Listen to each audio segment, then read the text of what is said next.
Bonjour à toutes et à tous, c'est Romain Daubry, la salle des marchés de Bourse Direct pour notre brief et analyse graphique du lundi. Nous sommes le 3 juin, il est 15h13, les marchés américains n'ont pas encore ouvert, mais ils ont franchement rebondi en fin de semaine dernière et même dans la dernière demi-heure de cotation vendredi soir. On va essayer de voir les enjeux techniques de ce rebond et ce qui est invalidé ou non. Merci à toutes et à tous pour vos likes, vos partages, vos retweets. Comme toujours, pensez à vous abonner à la chaîne Bourse Direct YouTube et puis à nos comptes X, Twitter respectifs pour avoir le suivi des positions. Voilà, j'essaie dans la mesure du possible de mettre des éléments. Évidemment, je ne peux pas faire de conseils personnalisés, mais dans la mesure du possible, encore une fois, de faire du suivi de différentes stratégies et des différentes évolutions de marché.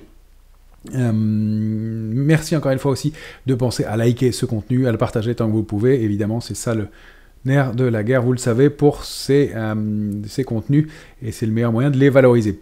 Début de semaine plutôt dans le calme sur les marchés. On avait beaucoup stabilisé sur les indices européens en fin de semaine, alors que les indices américains avaient l'air de plonger. Vraiment, encore une fois, une grande divergence de comportement sur les indices qui s'est soldée par un rebond fort des indices américains dans la dernière demi-heure de cotation, invalidant manifestement le fameux Island Reversal qu'on surveillait sur le S&P, qui a tenu quand même 24 heures, et puis des rebonds. Alors, on a plusieurs éléments pour ce rebond de fin de séance. On va le savoir pour ce qui est du détail dans l'évolution du comportement des opérateurs aujourd'hui. J'ai une petite alerte qui se déclenche. Dans le comportement des opérateurs aujourd'hui, il va y avoir des éléments à regarder de ce côté-là. Il va y avoir d'une part, le fait que, est-ce que c'était un rebond qui était lié à la fin du mois de mai, fin du mois calendaire, le 31 mai, donc il peut y avoir des éléments de ce côté-là. Est-ce qu'on a enlevé aussi de la pression baissière en fin de séance? C'est possible aussi. Ce qu'on peut dire à la lecture de la position ouverte sur les marchés dérivés, c'est que, d'une part, sur l'Eurostoxx, en moyenne, l'Eurostoxx, depuis l'échéance des marchés dérivés de mai, donc l'ouverture du mois de juin, qui a commencé donc le lundi 20 mai, on a perdu un 80% à peu près sur l'Eurostoxx, et la position ouverte, globalement, s'est étayée de 4%. C'est pas énorme, mais ça veut dire qu'il y a plus de pression baissière qu'on en a connu par le passé. Ce n'est pas une pression baissière forte, mais c'est un peu plus que du technique, et c'est pas non plus une stratégie baissière lourde à ce stade-là. Ce qu'on peut dire sur le CAC 40, c'est qu'il n'y a pas de changement. La position ouverte n'évolue pas, mais qu'elle augmente à chaque baisse et qu'elle diminue à chaque hausse. Donc le par solde, c'est plutôt des mouvements haussiers, et c'est surtout qu'on n'a pas de soutien à l'achat quand on rebondit. Alors ça n'empêche pas les mouvements de hausse, comme on a pu le voir vendredi soir, et c'est justement ça que je voulais vous indiquer sur le S&P, c'est que la position ouverte a significativement baissé vendredi sur le mini S&P, plus de 2%. De diminution de la position ouverte, c'est quasiment la totalité de ce qui a été construit pendant les jours précédents, et ça dans un mouvement de contre-pied. Alors, est-ce que il y a eu un solde et on a débouclé des positions? Est-ce qu'il y a eu des rachats de short et ça a diminué? C'est difficile de l'estimer. En revanche, ce que ça nous dit clairement, c'est qu'il n'y a pas eu de soutien dans le mouvement de hausse de vendredi et dans le contre-pied de vendredi, même dans la dernière demi-heure. Au mieux, c'était des rachats de short, et sinon, un mouvement où on a enlevé la pression baissière. Il faut comprendre ça aussi, c'est que si on arrive dans une phase de distribution de papier, quand les grosses mains ont acheté et commencent à alléger des positions, elles vendent, et puis ça crée un peu de pression baissière, et puis d'un coup, elles libèrent les carnets d'ordre, et les mains plus faibles réalimentent la hausse, et c'est probablement ce qui s'est produit en fin de séance vendredi, plus ce phénomène technique, ou alors il y a un gros acteur du marché qui a voulu re-rentrer, mais de façon suffisamment puissante pour inverser tous les algorithmes aussi et faire ce contre-pied. Toujours est-il qu'on n'a pas beaucoup de soutien sur les indices, et que même si la structure de fin de hausse, c'est pas une structure de retournement de tendance en soi, mais l'Island Reversal, mais même cette structure-là sur le S&P a été mise à mal, et on va voir comment se passe ce début de semaine. Le niveau 5263 sur le S&P est vraiment un niveau charnière, un niveau clé pour les heures à venir.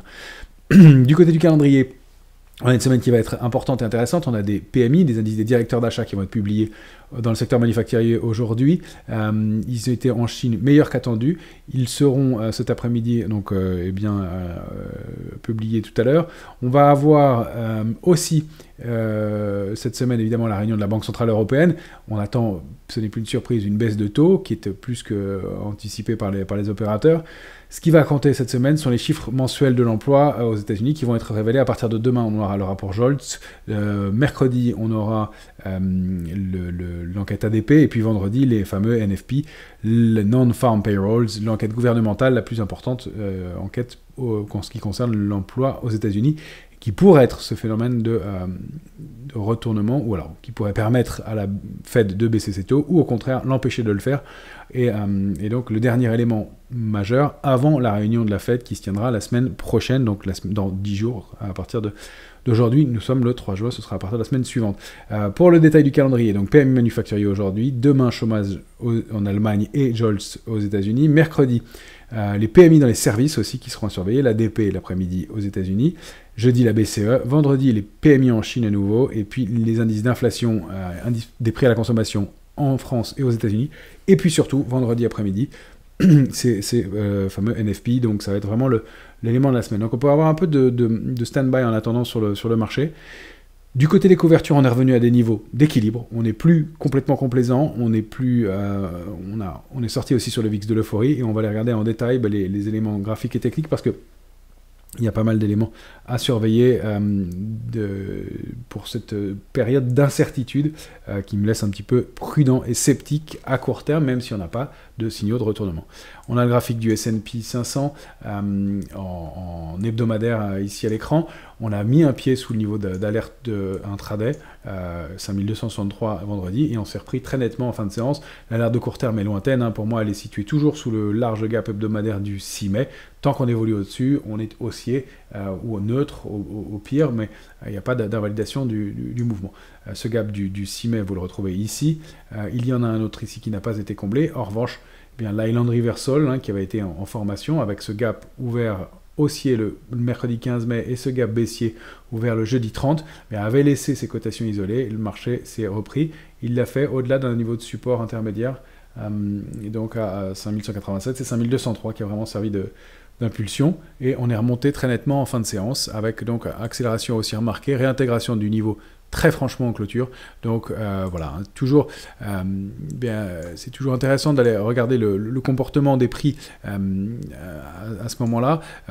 Les volumes ont été assez puissants, il faut le dire aussi pour cette fin de séance aux États-Unis. Maintenant, est-ce qu'il y avait un élément technique, un élément de fin de mois, des éléments autres? Il va falloir voir.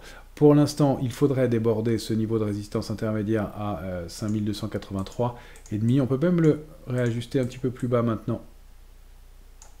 Voilà, ça va être 5281. Je vais le remettre ici. Est-ce qu'on arrive à le déborder et à réaffirmer une dynamique haussière qui était en panne depuis quelques séances, avec un petit warning baissier quand même assez marqué. On est descendu relativement bas sur le S&P avant de se reprendre.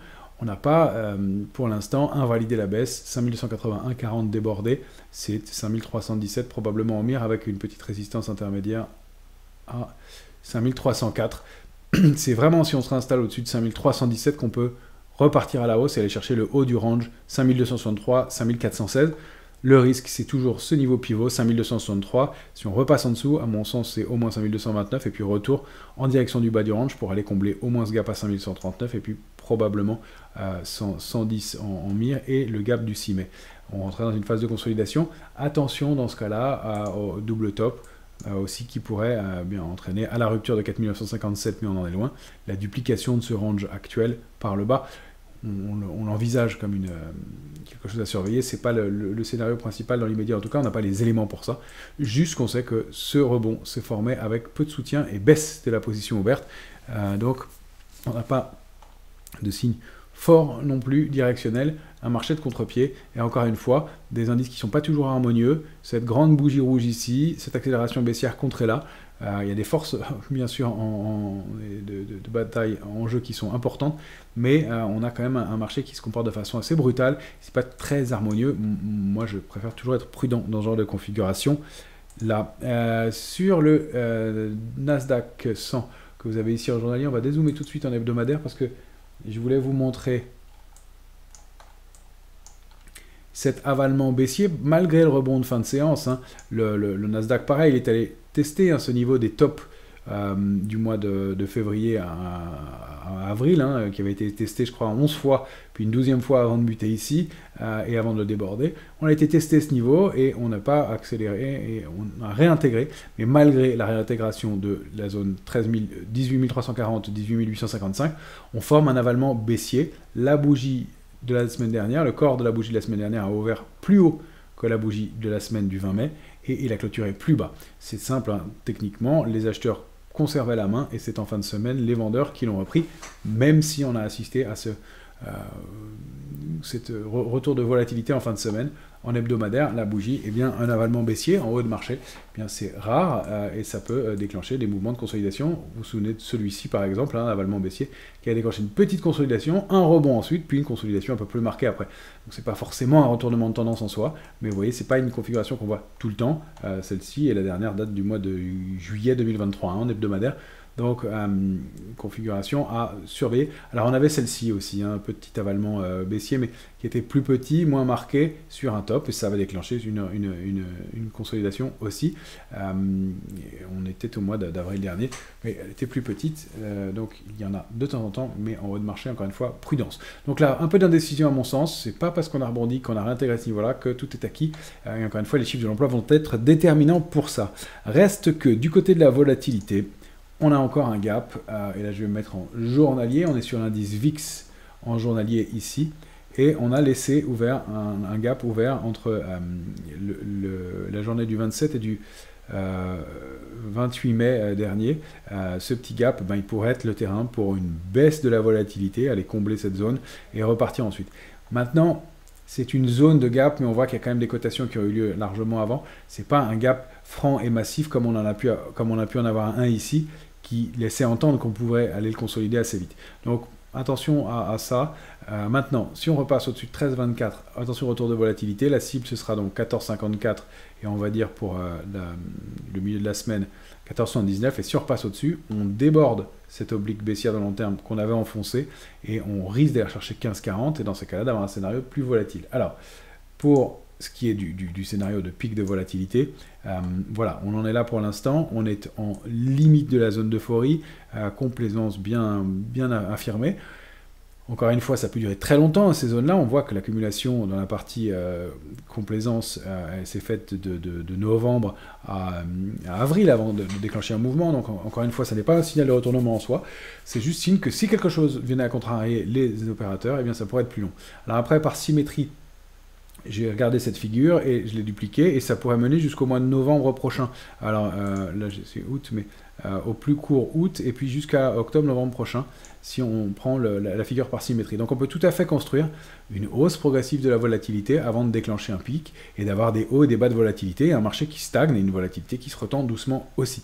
On ne va pas partir d'un point bas comme ça et accélérer, d'autant plus qu'encore une fois, le marché semble trouver des ressources. Mais voilà, on est dans une zone où bien, on approche de niveaux qu'on n'avait pas testé depuis très longtemps. Hein, je vous les remontre ici. On n'avait pas clôturé en hebdomadaire sous ce niveau de 12,10 depuis janvier 2020. Ça a déclenché un petit pic de hausse, mais pas un mouvement très fort, puisqu'il y a des contres assez rapides ensuite. Évidemment, on va aller regarder l'Eurostoxx 50. Ah non, je vais vous montrer le Dow Jones, bien entendu. Dow Jones qui est allé se réattaquer à des niveaux clés. Voilà, notre niveau de 38 730, je l'ai mis en violet, hein, parce que c'est un niveau de très long terme. On avait donc tentative de déborder 39 800, invalidation. On a donc ce...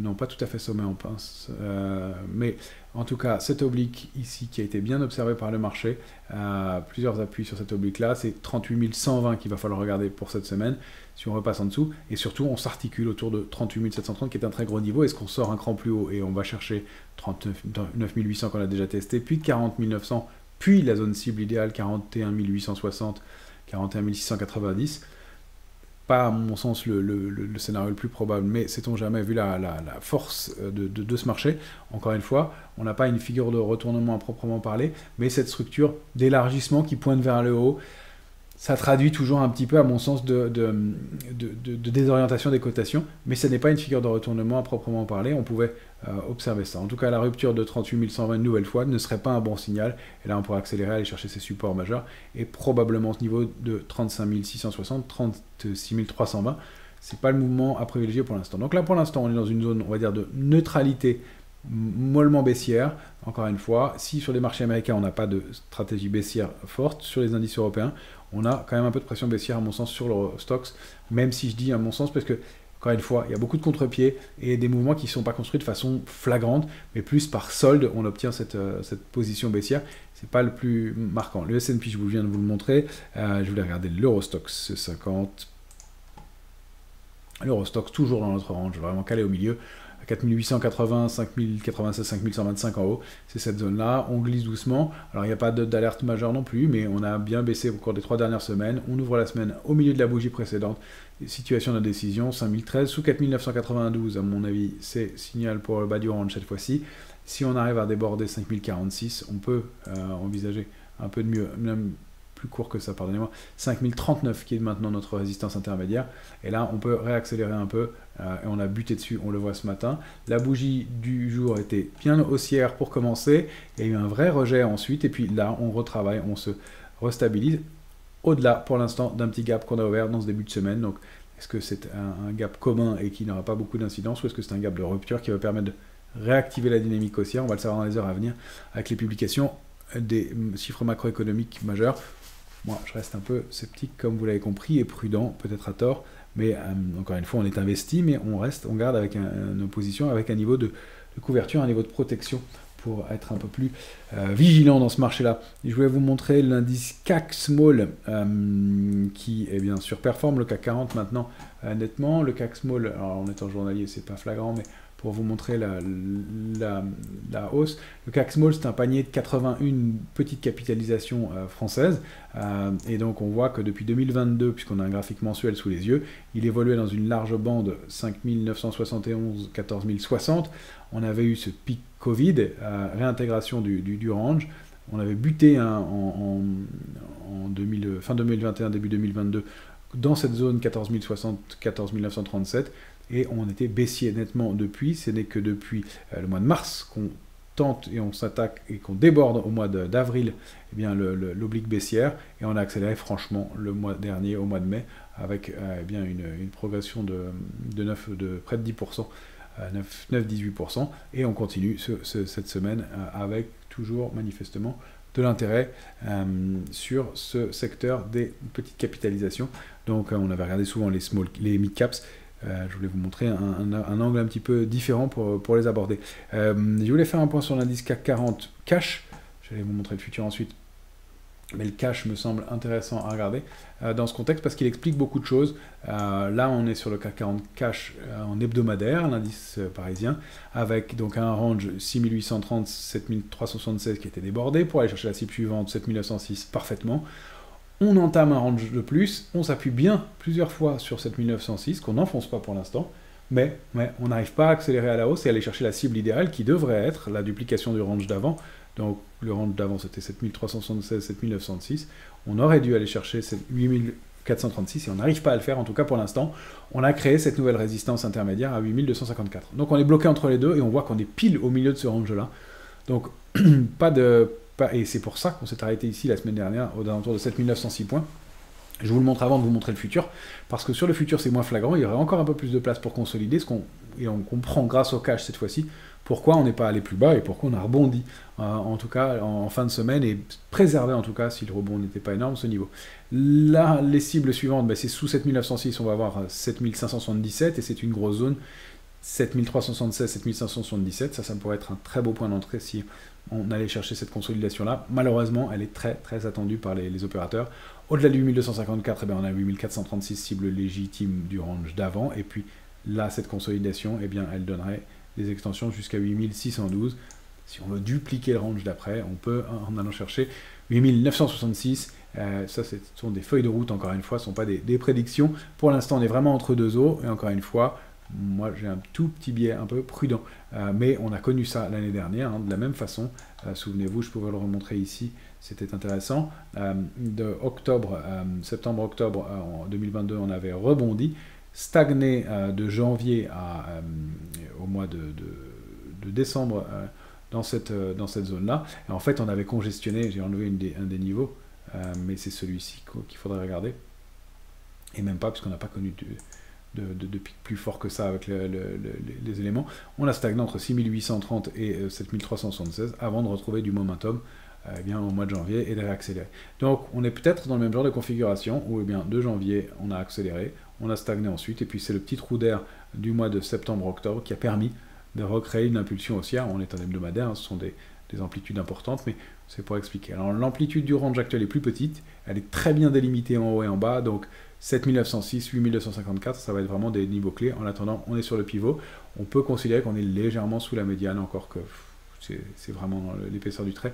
Difficile d'avoir un biais plus qu'un autre. On préserve toujours la moyenne mobile 13. Regarde peu les moyennes mobiles, mais celle-ci fonctionne extrêmement bien et on la préserve en tout cas pour ce début de semaine, donc à voir aussi. Du côté des matières premières, on va aller voir le COMO, notre benchmark de matières premières. Il a bien consolidé la semaine dernière, depuis 2 semaines, mais il préserve toujours 23,44. On rappelle que la cible de la sortie est ce double bottom. Si on dézoome en mensuel, voilà, on va le voir ici, c'est bien 23,44. On a eu ce double appui, plusieurs mois d'écart, et qui nous permet, au débordement de 23,44, de considérer ce double bottom et la structure qui est ici pour aller chercher la cible suivante à 26,28. On voit que c'est toujours oscillé sur les matières premières, mais le pétrole, le Brent, lui consolide. Là, on est sur le Brent en mensuel. On bute, et on est allé chercher notre cible à 91,24 parfaitement, et depuis, on consolide. Je vais zoomer en hebdomadaire. Voilà, on avait cette ligne de tendance haussière qui a été enfoncée. On baisse, et malgré l'accord de l'OPEP de ce week-end pour diminuer les quotas, le marché n'est pas plus inquiet que ça. Manifestement, on est en baisse toujours aujourd'hui et on tente de rompre le support à 80-90. Il n'y a pas de signaux d'invalidation de ce mouvement. Donc la cible légitime suivante, c'est 75. Donc effectivement, un peu de calme, de ralentissement de stress sur les matières premières. Sur le cuivre, on l'avait dit, la cible idéale, elle était à 4,95. Je l'ai enlevé pour rendre plus lisible le graphique. La résistance majeure, c'est 5,06. On avait dit que c'était une cible majeure et qu'il fallait temporiser pour peut-être reprendre des positions. Le niveau de 4,66 commence à être un niveau de support. Il va falloir voir. Pour l'instant, en hebdomadaire, on n'a pas de signaux forts. Je regarde en journalier avec vous. On voit qu'on préserve et on intègre ce niveau. Il y a peut-être quelque chose à faire et à reprendre des positions. Pour moi, c'est un actif à accumuler sur le long terme, encore une fois, avec sa volatilité à supporter. Mais quand on dézoome sur le cuivre, là je suis en mensuel, on avait une once de cuivre qui a évolué entre 2,44 et 5,06 depuis 2011 et même un peu avant, 2009. On avait buté sur ce niveau en 2021-2022, retour sur la médiane du range, on n'était plus repassé en bas du range, et là on accumule en partie haute. On sait ce que ça a fait sur des actifs comme l'or ou comme d'autres. L'accumulation au-delà de la médiane fait que souvent la sortie se produit derrière, et donc derrière on a des extensions à 5,46, 5,91. Je crois que j'ai été mettre des cibles plus lointaines, non je ne les ai pas mises. C'est la taille du range qui est ici, qui est à dupliquer dans ce sens-là. Ça se parle de très long terme, mais encore une fois, c'est une feuille de route et un chemin pour un métal de la transition énergétique indispensable. Si on veut aller regarder des choses pour le long terme, eh bien, on peut avoir des cibles situées aux alentours de 7,68 sur le cuivre. À long terme, encore une fois, on n'y est pas, et surtout, on n'a pas débordé ce niveau de 5,06, on y pensera à ce moment-là. En tout cas, sur les niveaux actuels, c'est un niveau d'entrée et d'accumulation, à mon sens, entre 4,42 et 4,66. Aucune invalidation en dessous de 4,42, c'est un peu plus gênant, il n'y a pas de raison qu'on consolide autant, compte tenu du mouvement qu'on vient de connaître. Sur l'argent, j'ai refait le graphique pour dézoomer. Alors, sur l'or, on est en consolidation toujours, on l'avait regardé, il n'y a pas beaucoup de nouveaux de ce côté-là. Sur l'argent, on est en consolidation toujours aussi. Alors, attention à ce petit double top. C'est pas un double top d'ailleurs, double échec. Double top, il faut plus d'écart que ça dans le temps. Mais pour moi, encore une fois, 28, 13, 29, 35 est une zone d'accumulation de long terme. Si on dézoome en mensuel, voilà l'énorme figure qu'on a construite depuis 2013, qui est ici, avec un premier arrondi et un rebond important en septembre 2020, février 2021 pour aller chercher la 29,85. Et là, cette petite anse, donc ça ferait une énorme tasse et anse.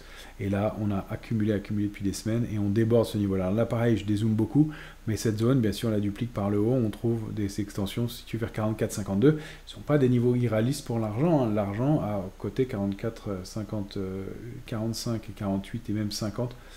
Presque en 2011, retour d'intérêt pour les matières premières et les métaux précieux, et un métal de la transition énergétique aussi, hein, c'est pas uniquement de la protection, c'est un métal qui sert dans l'industrie aujourd'hui très largement. Je le répète, même si j'en ai parlé plusieurs fois, il sert dans le photovoltaïque, dans l'électrique et les batteries, et dans le solaire aussi. Donc c'est un métal à surveiller, et encore une fois, pour moi, ce sont des niveaux d'accumulation 28, 13, 29, 85, toujours à préserver pour aller chercher la première cible idéale, c'est 34,78, on l'avait largement commenté ensemble. Si un métal qui se reprend, un actif qui se reprend aujourd'hui, et une matière première, c'est le gaz naturel qui a évolué au sein d'un canal baissier, qui a rebondi sur ses niveaux de support. Alors là, on est sur l'échéance maintenant de juillet 24, donc pardon, vous avez toujours indiqué juin, pardon, fatigué. Juin, voilà, la résistance c'est 3,25 la première, mais on a une réaction de hausse en ce début de semaine avec 5% de hausse et une bougie largement haussière sur ce niveau de support à 2,57. On voit qu'il n'y a pas beaucoup de momentum, mais c'est plus pour expliquer la hausse du COMO et des matières premières, malgré la baisse et la stabilisation du pétrole à court terme. Maintenant, je voulais vous montrer quelques valeurs qui se comportent pas mal. Alors, je vais les prendre un petit peu dans le désordre. Mais on a Forvia, dont on avait plusieurs fois parlé, qui réagit et qui arrive à déborder en ce début de semaine, ça n'est que le début de la semaine 15-26, et qui, donc, après des contre-pieds, reste dans ce petit train mollement haussier, mais qui fait partie des recoveries possibles avec le secteur automobile qui se comporte bien. On rappelle qu'on est sur Forvia dans un grand biseau, à mon sens, d'épuisement. On avait bien accumulé sur la partie basse, on pouvait même y voir une vague de Wolf, mais en tout cas un biseau, et donc si on réussit à préserver en hebdomadaire 15,26 et à déborder 16,83, on sort du biseau. La première cible c'est 18,80, et ensuite on peut aller chercher, théoriquement, si j'arrive à déplacer le point, la borne haute du biseau, et donc réintégrer la zone 25,75, 25,50, 26, et donc le pied du biseau qui se trouve ici, et formait d'ailleurs une construction plus solide avec deux appuis importants sur Forvia. Donc toujours à surveiller à mon sens, Forvia, qui fait partie des calls possibles, même si encore une fois le momentum manque un peu. Il faut vraiment s'extraire de 16,83, mais c'est une configuration propre graphiquement, en tout cas comme vous pouvez le voir ici. Une autre valeur qu'on avait pas mal travaillé, qui avait atteint sa cible et fait une pause, c'est Manitou. Mais Manitou, elle est ici en hebdomadaire, en train de déborder un niveau de résistance majeur à 27,95. Elle avait buté dessus une fois, deux fois, 3 semaines. Et là, elle est en train, dans ce début de semaine, de passer au-dessus, avec pour l'instant des volumes relativement modestes. Mais ça peut permettre d'aller chercher des extensions sur le titre. En tout cas, pas d'invalidation pour ceux qui ont la position. Des résistances à 30, 30, 50.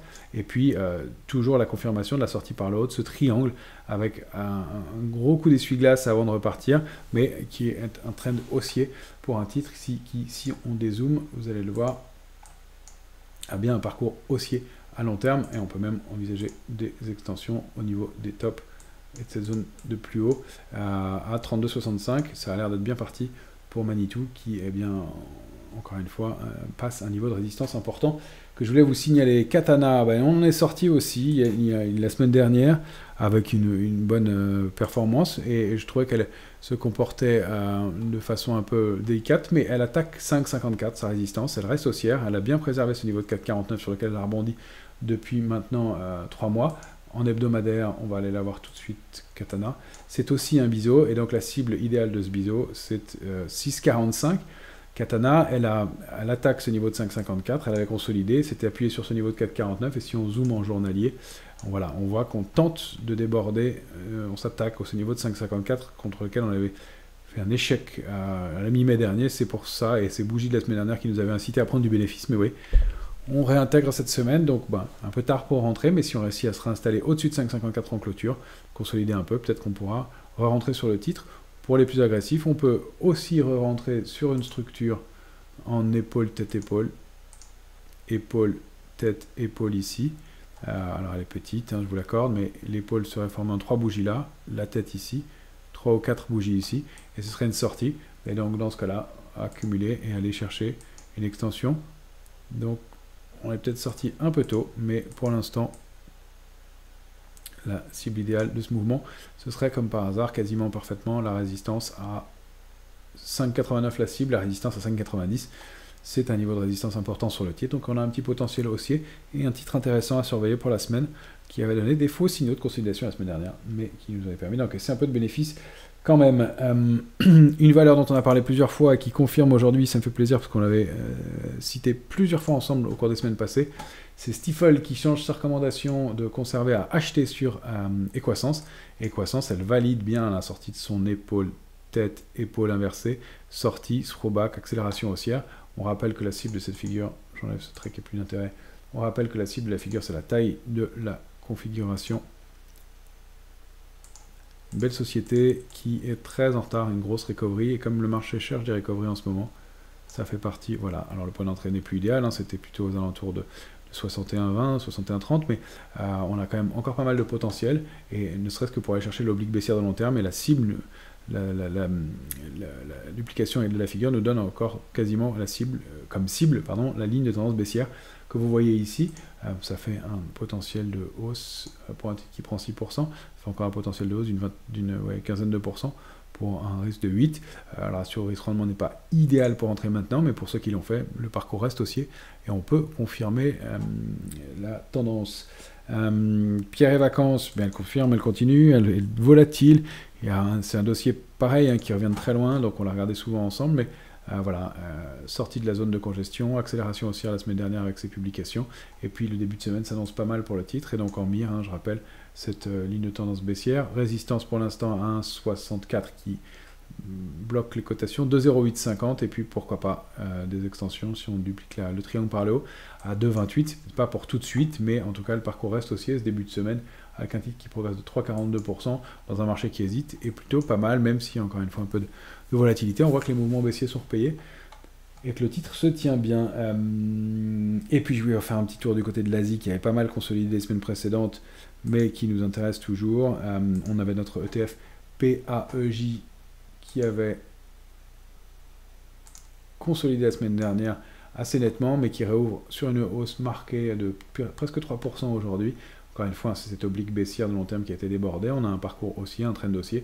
Les premières résistances, elles se situent, il y en a ici, le premier niveau de résistance a été atteint, c'est 18,10, mais on a des extensions possibles, donc en direction de 19,14 et cette zone de résistance aussi, 19,86, PAEJ, c'est l'Asie hors Japon, donc un panier de valeur large pour jouer l'Asie. Si on veut jouer aussi la Chine, eh bien ce canal baissier qui avait été rompu, accélération haussière, un peu de prise de bénéfices clairement un peu violent les 2 dernières semaines, mais là on réagit sur le support à 79,40 et on ouvre avec une hausse de 2% pour l'instant, donc le signal reste un parcours de construction haussier, pas très puissant, mais à surveiller sur le moyen long terme et qui fait une bonne alternative dans un marché qui est un peu indécis. Qu'est-ce que je voulais vous montrer d'autre? Énergie, l'ETF énergie qu'on a regardé ensemble la semaine dernière, il a débordé ce range et donc il est en train de s'attaquer à la zone de 28,12, c'est la 3e semaine qu'il est au-dessus pour l'instant en hebdomadaire. On rappelle qu'en mire c'est 29,98 et qui serait vraiment la ligne de tendance baissière à déborder pour aller chercher au moins 31,84 et puis des extensions 34,80. Ça fait partie des secteurs qui ont le vent en poupe et qu'on avait bien signalé, donc c'est de bons trends pour la suite. Et enfin je voulais regarder un ETF ressources de base qu'on avait évoqué souvent et dont je voulais confirmer que les valeurs bénéficient du trend sur les métaux et les pressions en général. On a un peu du mal à aller chercher dans la zone de 102,90, ça reste haussier, il n'y a pas d'invalidation. On est en hausse de 0,34% pour ce début de semaine, c'est pas très fort, mais il y a des choses à regarder à mon sens de ce côté-là pour les semaines et mois qui viennent aussi. Et puis un ETF énergie sur les valeurs liées au pétrole. On était rentré sur le produit au débordement ou proche du débordement de ce niveau de résistance majeur. Je vais dézoomer, c'est l'ancien ETF Oil and Gas. Et donc on est bien sorti de cette zone de congestion qui était située entre 52,20 et 58,08.